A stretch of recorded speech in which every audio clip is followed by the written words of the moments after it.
Hey, this is Adam from Up North Workshop, and today we're going to be replacing this three-way switch. Three-way switch is a switch that can be controlled from two different locations. It's three-way because there's one light and then two switches. Regular two-way switch is just one switch and one receptacle, like a light or a fan. So I'll show you how to wire this and make it so that it works in both locations. All right, I used my handy dandy circuit listing to find the breaker to turn off. So hopefully there's no electricity in here. So we'll take off this cover and then we will check and see if that's the case.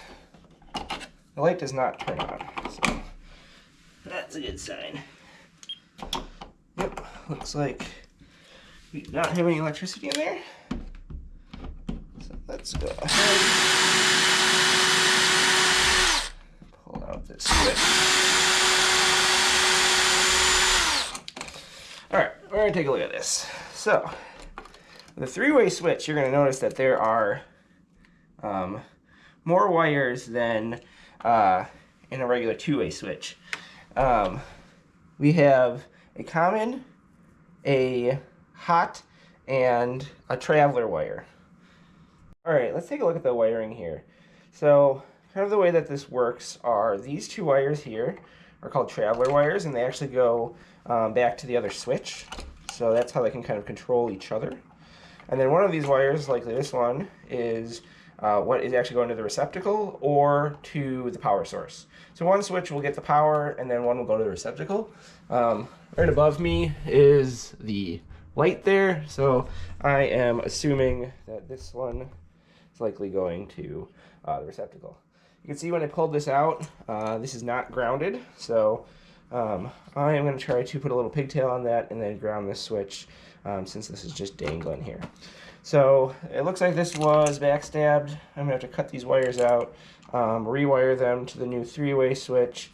I'm going to put a wire nut on this ground wire here and then run a little pigtail to the switch so I can ground it.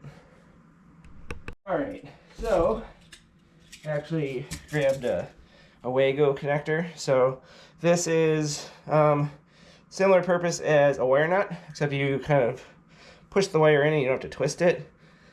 Similar to backstabbing, just kind of locks it in there. And then I just have a piece of extra 14-2 wire from a garage project I'm working on. So I will use that to make my pigtail for the ground. So let's go ahead, cut off these wires. All right, strip them.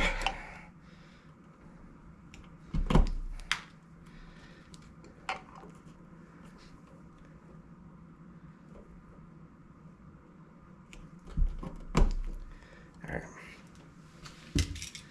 So now looking at my switch here, you'll see that we have this black one, and on here it's actually labeled common. Probably can't see that, but it says common, and that is the red traveler wire. So we're going to put that where the black goes.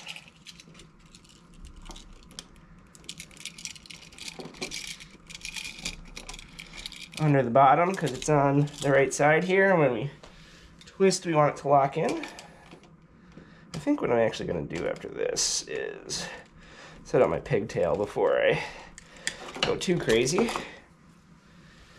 So with my pigtail, I'm just going to take a chunk of this wire. I know boxes have a certain amount of wire that you can put in them. I don't know the different sizes and areas and stuff, but deconstruct my wire here to get the ground out.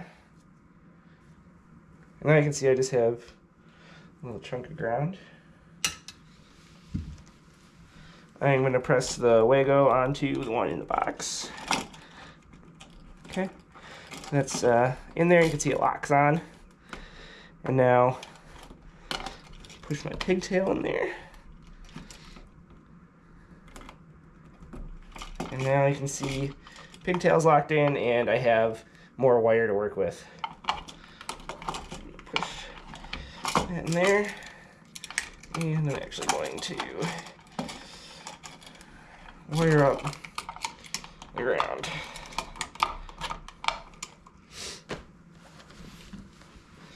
All right. Ground wire connected.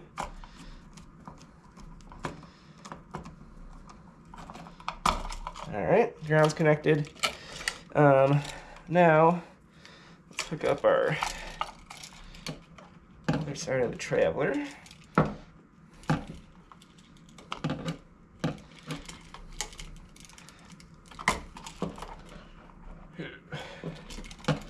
All right, because I'm on this side, I'm gonna go up over the top so that when it rotates, it locks in.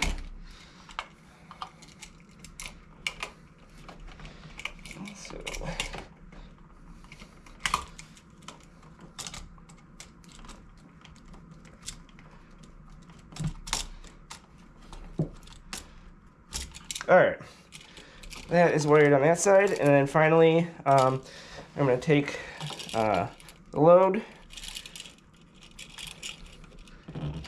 and come on this side, come from the bottom.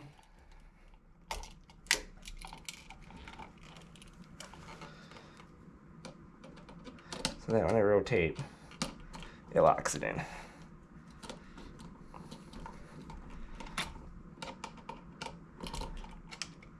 You can see I did not bend it enough, so it's not around there, and I can just pull it off. So what I'm actually going to do, strip off a little more, so I have a little more copper to work with, because I was kind of unable to bend it enough, you know? All right, so try that again, make a little bit better of a loop, a little less of the casing on there. Oh, I need to get that back out so that we can effectively get our wire around here. See, now this time I've got a good loop around it, and I can kind of put some tension on it by pulling on the switch. So let's go ahead and tighten that down. You can see as I tighten, it rotates in there, so it's nice and snug. All right, so what is the over-under and whether or not I wired that correctly? Let's turn on the power and see if the three-way switch still works.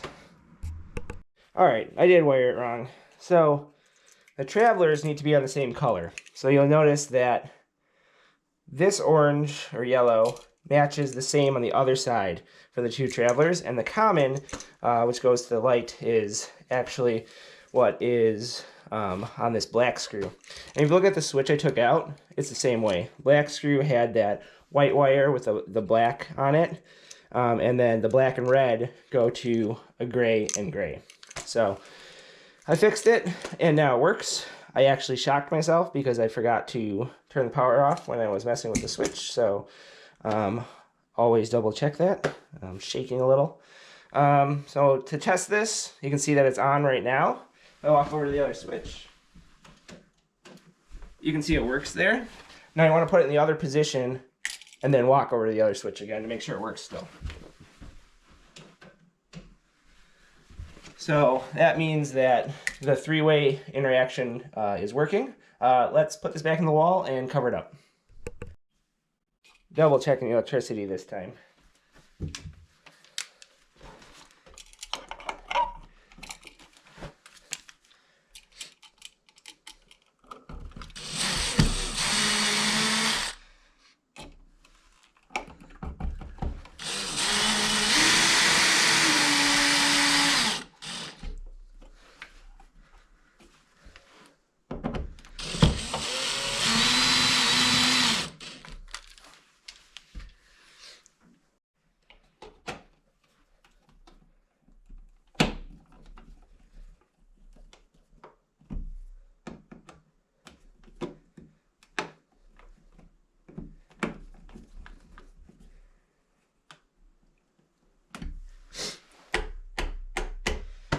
Gotta turn the power back on.